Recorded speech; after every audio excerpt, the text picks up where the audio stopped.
So you're saying that the population have doubled in California, but we haven't invested much in any water infrastructure, right? Right. We've not been proactive in that way. And there's, supply and demand. You need to have both. Today, they just want to focus on the demand side and push demand down.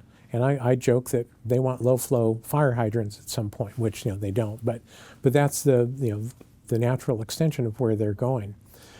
The challenge I see is no one's being proactive, especially when it comes to fire management. And I look at our district and what we had to do in order to become proactive. So the first thing we did was we started fire hardening all of our facilities. That means rocking everything on top so there wasn't brush growing that could burn during a fire, and going around our perimeter to make sure all that's covered. Then the second thing is we needed to make sure all of our booster pump stations in those high fire areas had permanent backup natural gas generators. So we installed those. So even if we lose power, we can keep moving the water. The third thing, any infrastructure for our facilities that were close to the fences that could possibly burn, we moved them inland and built protection around them so the heat wouldn't affect them at all. And then the final thing that we did was we increased our ability to pump water to different levels around our district and in higher quantities, so we weren't stuck with kind of an old system in one pipe. The addition of 2 heli hydrants, which are big open containers that the firefighting helicopters can control and tap, those have been critical because they can be tapped anytime, day or night. And the helicopters can land, grab the water, and go drop it on the fire before it grows out of control. So there are a whole host of things that you need to do. We'd love for the state to allow us to do more brush management around the perimeter of our district, but the state's not interested in that.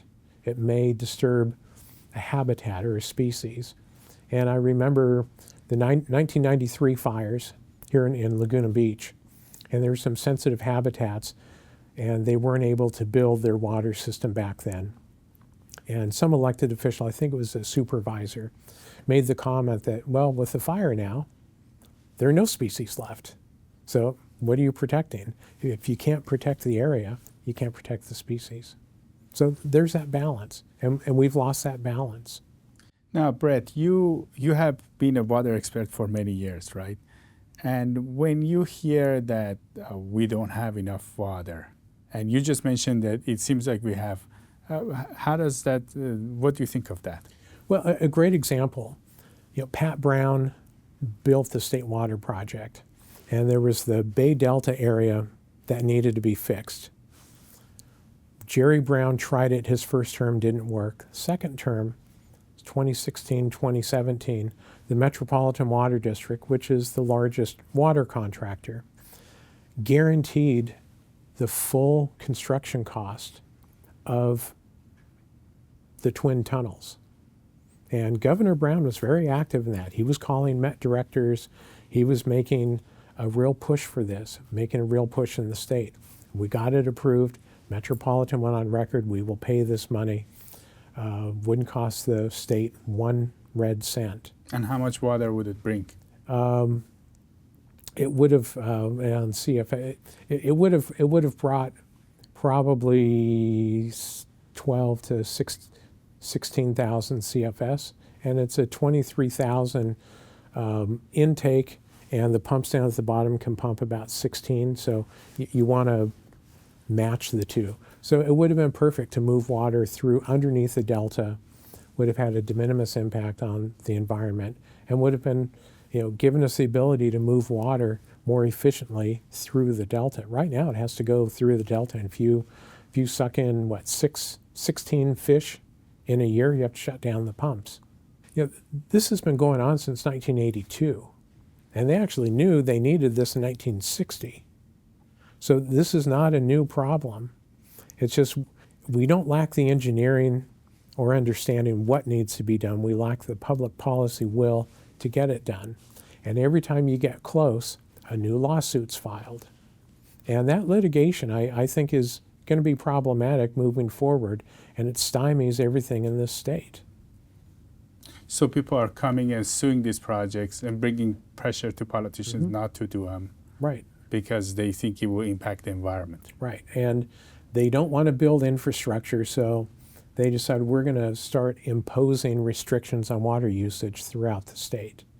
And there's a war on swimming pools. There's a war on green grass. There's a war on using as much water as you think you need to. They will tell you, no, we only think you need to use this amount of water. And that's becoming a real problem in this state. So when it comes to the firefighting, you need to have robust facilities. You need to have a robust hydrant inspection program. You know, at our district, we service all the hydrants every 9 months. And in the high fire areas, we go back right before the high fire time and make sure all the hydrants are working. So all the hydrants work. It's important to do that. That's being proactive. There's a lot of reactive policy in this state. And I will say, I was on the Met board for 11 years, and I feel... Which is the water board for Southern California? Which Southern California, the major importer, provide water to 20 million people and own the Colorado River Aqueduct, and we sell anywhere from 1 to 2 million acre feet a year. So we provide water for roughly half the population. Half of California. Yeah. And there was a big contingency on the board that was opposed to more storage. They were opposed to fixing the delta. And you can't have that. We've got to focus on water. And having that abundance of water is what makes us a first world economy. If we're not a first world economy, we don't have the water and power, we no longer are a first world economy. And if you have consistent power outages, no water supply, that's not a first world economy.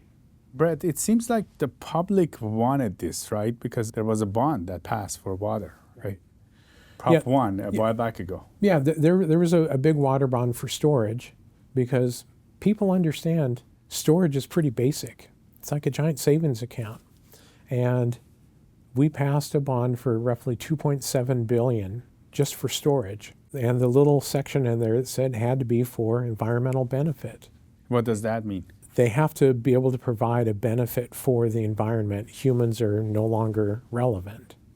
So how many fish will this save? Will this make sure the runs of these salmon are protected, what have you? And having to quantify that and take that away from the benefits to humans, I don't think 99.99% of the voters in this state knew that was a provision in there. And had they known, they'd be furious.